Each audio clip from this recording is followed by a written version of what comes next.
बिस्मिल्लाहिर्रहमानिर्रहीम। अगर लखनऊ में तुम्हारे प्रॉब्लम्स है, डे टू डे प्रॉब्लम्स है, लाइफ में प्रॉब्लम्स है, दुआएं कबूल नहीं हो रही, अगर माँ जिंदा है तो माँ के पास जाके बैठ के बोलो दुआ करो। अगर माँ मर गई है तो उसकी लहद पे जाओ। माँ की लहद पे जब भी जाना तो पैंती बैठना पैरों की तरफ, बाप की लहद पे जाना तो सराने बैठना, और बैठ के माँ को, ये अल्लाह के रसूल का जुमला, आबिद बिलरामी का जुमला नहीं, अल्लाह का रसूल के पास उस शख्स ने आगे क्या कहा था कि मैं परेशान हूं, आप मेरी परेशानी के लिए दुआ करें दूर हो जाए।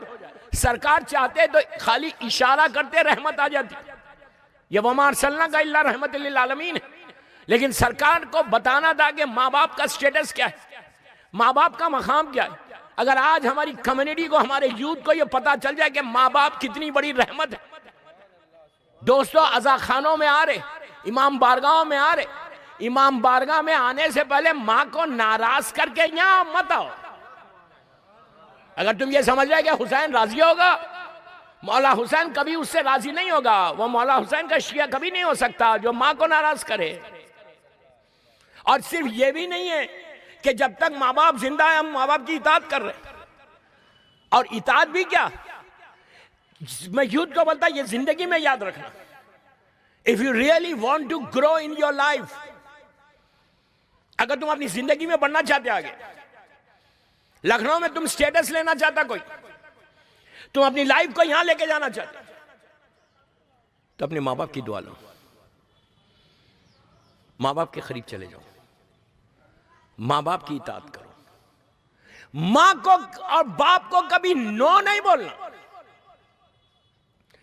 इताअत क्या है, मैं मिसाल दे रहा हूं। अगर इस वक्त तुम्हारी बूढ़ी मां बोलती है, जवान मां बोलती है कि बेटा ये रात है, इताअत ये है कि बोलो ये रात है।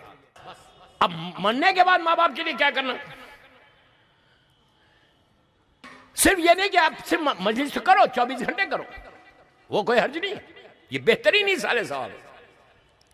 इसके अलावा सबसे पहले जब भी खुदा न खासा किसी के बाप या मां मरती है, बेटे पे क्या वाजिब है, सबसे पहले चीज चेक करो कि उस पे वाजिबात कितने थे। बाप पे कोई वाजिब था, नमाजें खजा थी, रोजे खजा थे, हज खजा था, खुम्स खजा था। सबसे पहले बेटे के ऊपर वाजिब है, वाजिब है, वाजिब है, वाजिब है कि चेक करें अपने माँ बाप के खर्चे अदा कराए। पहले हम इस पे कभी तवज्जो करते? तुम्हारी मां से नीचे सवाल होगा, तुम्हारे बाप से सवाल होगा। अल्लाह तो इतना करीम है, गौर से सुनो, इतना करीम, इतना मर्सीफुल है कि अगर जनाजा तुम्हारी मां का या बाप का रखा हुआ है और बेटा ये बोल दे कि परवरदिगार मेरी मां के जो खर्चा है तेरे ऊपर नमाजों का, मैं वादा कर रहा तुझसे कि मैं अपनी मां के और बाप के नमाजों को अदा करा दूंगा। बेटे ने बोला, सिर्फ आहिस्ता से, अदा नहीं करवाई अभी। अल्लाह इतना करीम है कि अब मां से बाप से नमाज का सवाल ही नहीं करता। अब जिम्मेदारी तुम्हारी हो गई। तो मेरी रिक्वेस्ट है कि चेक करो तुम्हारे वालिदैन के, हर इंसान की कज़ा होती है, इजी मत लो। ये इमाम अली के इरशादात है, अल्लाह ने हमको डायरेक्ट नहीं बोला, मेरे मौला ने बोला, मासूमीन ने बोला कि तुमको ऐसा करना है। छठे इमाम बोल रहे, मेरा मौला बोल रहा। हम क्या है, मौला की जिंदगी का एक रुख देखते। मौला की जिंदगी एक रुख पे नहीं है, मौला की जिंदगी के कई रुख है। हमको वो चाहिए जंग हो जाए। देखिए, मैं भी वाह वाह करा के चला जाऊं आपसे, लेकिन मकसद मजलिस पूरी नहीं होगी। क्या बोल रहा, अगर मैं वाह वाह करा दूं, 1 घंटा पढ़ूं, चला जाऊं, तो वो मकसद मजलिस नहीं। आप भी दूर से आए, मैं भी दूर से आया, एक एक लम्हा जो तुम फर्श अज़ा पे बैठे, उसका तुमको अजर मिलने वाला है, 100% मिलेगा। लेकिन मकसद मजलिस ये कि जब तुम किसी भी मजलिस में जाओ, किसी की भी मजलिस में जाओ, जब फर्श अज़ा पे बैठो तो एक बीमारी को छोड़ो, नूर की चीज को लेके बाहर जाओ।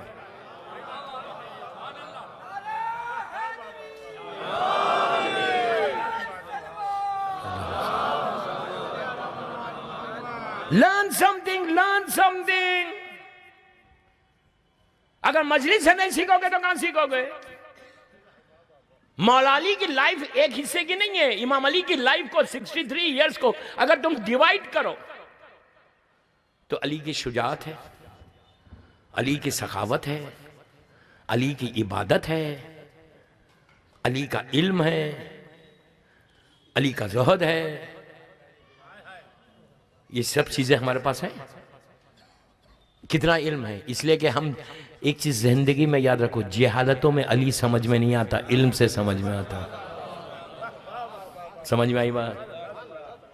अगर अली को समझना है तो जहालत में रह के नहीं समझ सकते। इल्म आएगा तो अली समझ में आएगा।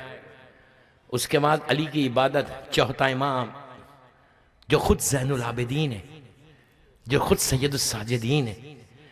करबला के बाद मेरा मौला इतना कमज़ोर हो गया था कि जब वो इबादत करता था तो मौला के पैरों में वरम आ जाता था, स्वेलिंग आ जाती थी। कमज़ोर हो गया मेरा मौला।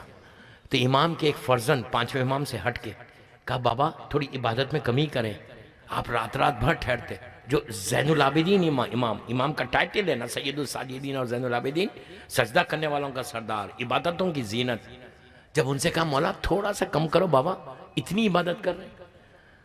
तो पलट के कहा, बेटा तू मेरी इबादत को देख के बोल रहा, काश मेरी दादा अली की इबादत को देख। ये इबादत अली की है, ये है फजाइल मेरा मौला। लाइफ में चेंज आना इमाम अली के नाम पे।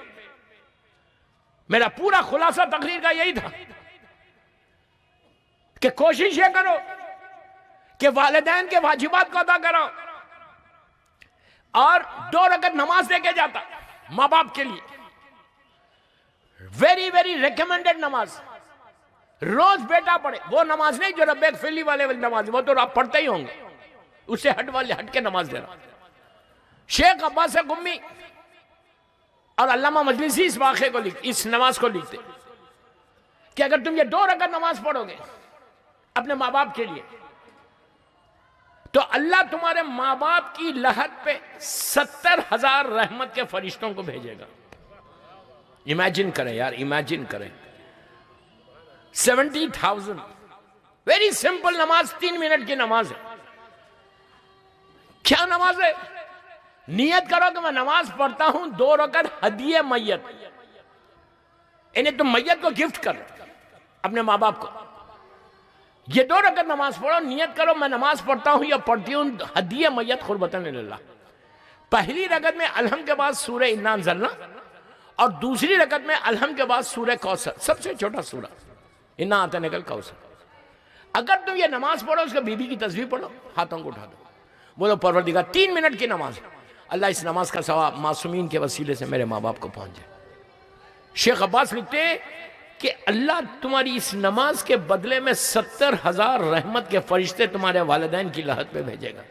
आप इमेजिन करो अगर 70,000 फरिश्ते तुम्हारे माँ बाप की लहद पे आ जाए, अगर वो तकलीफ में है और जब रहमत उनके पास आती तो वो पूछते कि परवरदिगार ये रहमत आ रही कहाँ से, तो उसको बताया जाता कि देख तेरे बेटे ने लखनऊ में या तेरी बेटी ने लखनऊ में तेरे लिए ये नमाज पढ़ी, उसका ये तोहफा है। तो माँ वहाँ लहद से बैठ के तुम्हारे हक में दुआ देती कि परवरदिगार मेरे बेटे ने मेरा ख्याल रखा, अब तू इसका ख्याल रख। मरने के बाद भी माँ की दुआ, बाप की दुआ ऐसा लगती है। ये करो और रोज ज़ियारत इमाम हुसैन पढ़ते हो। जब ज़ियारत इमाम हुसैन पढ़ना, अपने माँ बाप की तरफ से पढ़ना, अपनी तरफ से नहीं पढ़ना। ये बोलना कि मैं ये ज़ियारत हुसैन वारिसा 4 मिनट की ज़ियारत जो रिस्क के प्रॉब्लम्स को सॉल्व करेगी। सारे तुम्हारे रिस्क के प्रॉब्लम सॉल्व होंगे अगर फजीर की नमाज के बाद कोई पढ़े। तो नियत ये करो कि मैं ज़ियारत इमाम हुसैन अपने मरहूम माँ बाप की तरफ से पढ़ रहा। रोज पढ़ो, एवरी डे, और पढ़ के माँ बाप को हदिया कर दो। ये ज़ियारत आपको मालूम है, तुमने सिर्फ ये कहा सलाम अलैका या अबा अब्दुल्ला, उसी वक्त रहमत हुसैन पहुंच जाती। इतना सवाब। डेली अगर तुम अपने वालिदैन को हदिया करते जाओगे तो डेली तुम्हारे माँ बाप तुमको देखेंगे। और माँ की निगाह रहमत की निगाह होती, बाप की निगाह बेटे के ऊपर रहमत की निगाह है। आप सोचो अगर रोज सुबह में तुम तोहफा भेज रहे और रोज सुबह तुम्हारी माँ तुम्हारा बाप तुम्हारे लिए दुआ दे रहा, मरने के बाद भी माँ बाप की दुआ तुम्हारे साथ हिसार बनकर जिंदगी में चलती, जो हर बला मुसीबत को दूर कर देगी। सलवत पढ़े मोहम्मद वाला।